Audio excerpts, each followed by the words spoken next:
So I saw that under the great leadership of Pete Hegseth, the Army has changed its recruitment standards.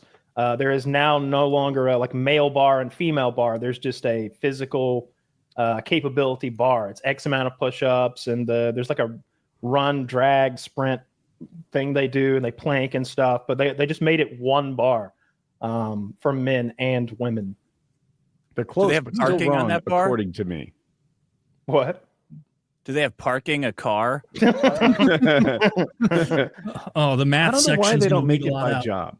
That's what it should be, right? Like in my head, if you're infantry, you should meet this very high physical standard. If you're leadership, perhaps a slightly lower physical standard, right? These guys can be 50 or 45 or whatever it is, right? But their job isn't throwing people on their shoulders and carrying them out of tanks that will soon be exploding. If you're operating like a tractor trailer, I don't know what they do, or like swabbing the deck, some other physical standard. And then it can be the same for men and women, right? No fucking DEI workarounds where women can be 1/3 as good at the job as a boy, but it's okay because they're just a girl. Fuck that, right? A physical standard for people who do this job. That's all you need to know. They do that as well, but there's for basic entry, there's that boot camp test. And it was a low bar. And when they took the average women's scores from like now, and they apply them to the new metric, the average woman who was applying still makes it. But there is a cutoff where some of them that were making it will no longer make it. But it's stuff like a 2-minute plank. It was like maybe 15 push-ups or some shit. There was a deadlift, which was like women score really well in the deadlift proportionately. And there was this, I can't remember exactly what it's called, but you like run and you grab a mock-up that's supposed to be a wounded soldier, you drag it a certain portion, and then you run back, and a little sprint like circuit. That seems like the most important thing. Yeah, I guess. My biggest fear is that I'm going to be shot out there and that you won't be able to drag me back to safety. I'm so afraid of that. I'll be perfectly capable, but I'll be too scared. Yeah. And then I saw it was actually Asmongold was looking at the old Army recruitment video versus the new one. And the old one was that animated one of the girl talking about how her two moms were her inspiration. Yes. She's like, and it's like a fucking 2-minute Pixar cartoon about a girl with gay moms who like inspire her to fight for her country because they fought in the streets waving rainbow flags. And that's the same as facing down the Pakistanis, I guess, at the border. Indistinguishable. Don't make fun of them. They do have kind of a lot of skin in the game, though. Like we're talking about fighting jihadists. The new one is the biggest, scariest dude you've ever seen. Benching like 350 for 20 reps or something. And he looks like Brock Lesnar from the back. And he says something like if you're going to be intimidating, look intimidating. It's like something crazy.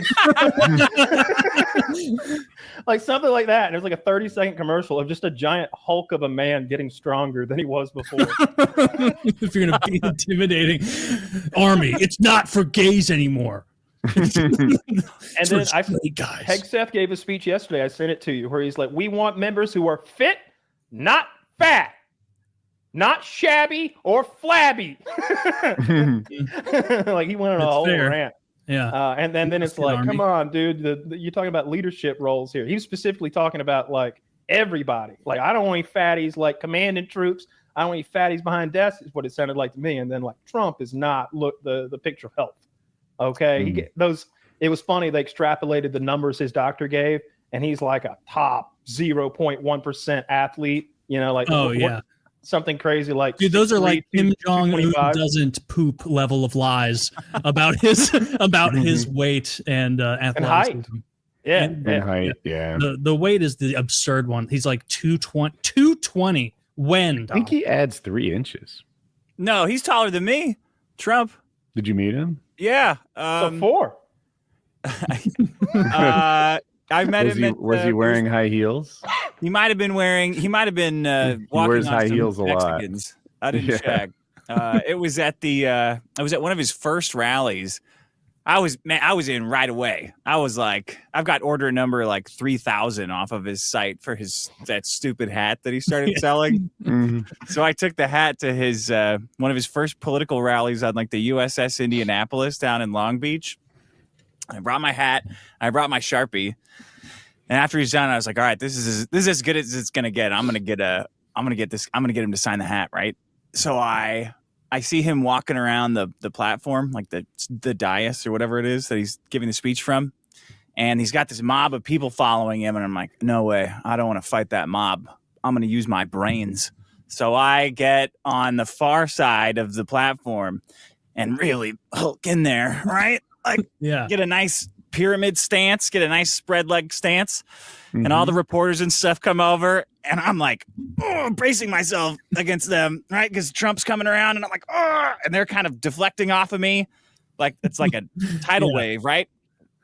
And then Trump gets there, and I hand him my hand real fast, and I said, hey, here you go. And he was like, oh, yeah. And he takes it, and he signs it. And I said, hey, you have to win. You have to win. And he looked at me, and first he looked at me like there was something wrong with me. But then he looked deeper and noticed that obviously there's nothing wrong with me. And he gave me a nod. He said, like that. And that's it. Then he won. Then he won. Then he won. He was taller than me. That was my point. He was taller than me. I was hunkered down though, so I don't know. Oh yeah, you were in a power stance. So I was in an unmovable stance. So the journalists were coming in and throwing elbows, and I'm like, get the fuck out of here. Probably CNN. Probably CNN trying to come over and lie about him wearing lifts consistently for decades. One of the male reporters was trying to grab my penis. Mm-hmm. Probably MSNBC. Oh damn! Yeah, they tried to do to you. I don't know who they did to that jacked black guy. Wait, what happened to Jack Black? Someone grabbed his penis? No, not the jacked black guy who, like, when Me Too was coming out, he's like, "Hey, don't mean to pull Terry Crews, the Old Spice guy commercial." It was all the Me Too stuff where it's like, this guy at NBC has a button on his desk that locks you in and plays scary music at you. And then he's like, I don't mean to interrupt, but this guy grabbed my penis. And every single person was like, this isn't the time for you. Look how big and strong you are. This is about women. And that was very funny. Not for him though. He probably hated it. Imagine the psychic torture of like being a mountain of a man, and then some squirrely asshole like honks your dick and balls, and you at a party in front of people. You're like a gladiator that could like decapitate him or just rip his head off, and you have to like smile and nod, like yes sir, I'd be happy to be in fucking Django 2 or whatever the fuck like movie's gonna be in charge of casting. Do you think maybe you honk him back, but like too hard and play it off like it was an accident, like crush his dick, like crush his balls, like really really clamp his balls. He might take that as a reciprocity, like, this guy's. He's not going to be up for the grip I give him. It's unless he's up for some dark stuff. In which case, I'll whoop his ass if that progresses my career. That whole what's the capital of China? Bangkok joke, and you smack it extra hard. Definitely not China. It works for the joke though. Might be Thailand. People are like, "Oh, that wasn't even the right country. There was no way to predict that." He just you're in court, and it's like, because this was not the right country, you could not anticipate the attack. This is an assault, sir. Correct, Your Honor. I saw Shannon Sharp is in a little bit of trouble. It appears that he's in a $50 million lawsuit. Young, innocent OnlyFans creator claims that Shannon Sharp forced himself upon her. But the text seemed to make it seem like she was the aggressor in the situation, and perhaps selling herself to him, or at least attempting to renting. Yes, there was mention of a black baby being put in her at one point in the text messages, which is a bit of a bad look. Or did he bring that up? She brought it up. He brought it up. So I don't know how that one's kind of fair. He says it's consensual, but I think he's married. No. Yeah. That would check out. Yeah. So he's got a problem at home, or doesn't. I mean, maybe money at both ends. Maybe Mrs. Sharp is like letting him get after them OnlyFans snow bunnies. Maybe that's the play. You don't know what their relationship is like. That's what it's just like. Does that he Will have a Smith beating situation fetish too? Sounds like it. You're one to talk. Well, That's not like I've never used that as like his pillow is talk, theoretical. baby. That would be like a whoa, get out of here. I got to go take another Blue Chew. Put a mean-spirited baby in me. Doesn't it seem like Elon's getting off on that shit though when he's talking about it? Oh yeah. Well, it's like Elon has this Elon, thing what about. did he do? Look. I'm just getting inside Elon's head for a minute. His oddly shaped head. He wants to spread his seed far and wide, and he wants many descendants. Yeah, and obviously he can finance that forever. He's like an NBA player times a million. That's why he moved to Texas. So he picks these beautiful women, and he hits them up, and he's like, "Hey, can I put a baby in you?" and apparently, like, there's so many DMs of him asking ladies to put babies in them that he took away the DM feature when it came to light for fear that more "Can I put a baby in you" DMs would come out. What is also like a fetish. Like he talks about it as like flirting and like sexually, right? It seems like it, and that's all he all he wants to do is talk about knocking them up. Yeah. Well, I think he wants the babies too, given that he has. Does he have 14 kids? Or am I making that? Many babies. Baker's dozen, a ton. Yeah. I don't think he spends time with them though. I mean, he wants just them the to one. exist, He likes right? one of his kids. Yeah. he's got the starters, and then he's got the backups. Those other ones are worn out. He's like a furry, but for babies. Like I don't know. Everything goes back to the babies. I don't know how true this is, but I heard it. And is he in vitro fertilizing all these women? Like he's not even banging them? No way. No, he's I haven't heard that until he's banging them. I think that was a fake screenshot, Taylor. Okay. He's banging them women. I couldn't imagine being like the richest man to ever be, and then like you're not even getting it in. Like you're going to a doctor visit to get women pregnant. That would suck. All right. Well, that's at least he's fucking them. Zach says it's true. It's true. He had IVF with his ex-wife. With his ex-wife. Yeah, that's a different situation. Yeah. Had to fix her because she was broken on the inside. And it's reported. That's what they call that. That Grimes and Zillis were also IVF, but that's reported. And sometimes Zach uses Twitter as a source in his like fact checking. So what's wrong with that? Yeah, Elon you can't Twitter. trust social media for facts. Oh, and like also in the Elon. Well, who's saying this, Zach? Is it like Master Incel 420? The Forbes website, dude. When I was young, Forbes was reliable. Yeah, it was like a not good anymore. Thing. Now Forbes is like it's a rag. Forbes is selling like laser light masks that'll make you look younger. Like, oh, okay. Oh, those head masks. You seen the laser thing you wear on your head to keep your hair from falling out? It's just like bombarding your scalp with lasers while you sleep, and this is supposed to promote hair growth. And it looks like a hat. The opposite, I would believe. I've seen the hat thing. They made it look like a hat, so it's inconspicuous. You just have a photon beam shooting out the top. Oh yeah, you look like a Scion TC in 2007. Meanwhile, you get hair on the top of your shoulders. Hey, what's wrong with your head? Nothing. It's just a hat. It's a totally normal hat that I'm wearing. No, why do you? I don't like that guy. He's got a constant hum about him.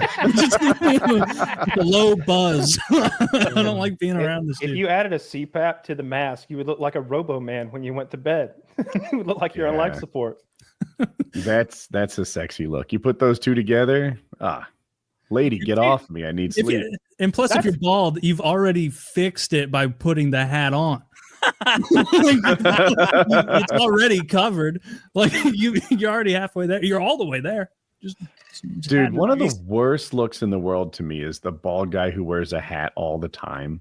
Like that, and I don't want to call anyone out, but I watch these YouTubers, and there's a dude whenever he lives in an aquatic environment. I don't want to say it's a sailing channel, so let's just leave that up to the imagination. But anyway, when he takes his hat off, it's like Indiana Jones swapping that statue with the bag of sand. Like he doesn't want it to be uncovered for 1 second. He like switches from one hat to the next for like moving in and out of the water, or like if the changing your pants at the beach. Anyway, yeah, I learned. I taught I was an assistant to helping this guy learn to fly a paramotor, and he would switch from his helmet to his baseball cap like throughout the day because you wear a helmet as you learn to fly. And it was that same sort of thing where he would like never have not a hat on for more than one entire second. Mm-hmm. It's bad luck. It makes me think of the conservative guy Tim Pool, who will he'll be like, I'm going to go talk to the Secretary of Defense, and he's wearing like a Billabong beanie. And it's like, stop it. Everyone know this is not a stylistic choice. It's July. And you're wearing a beanie. Like, it draws more attention to it than just being bald. Okay. I have one very close friend who has been bald for a long time. And it wasn't until just a couple of years ago that he stopped being the hat all the time, constantly everywhere guy. And another friend who balded even earlier. Like, I remember we went to middle school and high school together. And he started balding when we were like 14. Fuck. You get teased a lot by people when you're like going bald at 14, but he's also very tall. And so that like hit it a little bit, but he early on, like by the end of high school was like, this is the hand I got to play it, and became like perfectly shaved, I'm bald guy.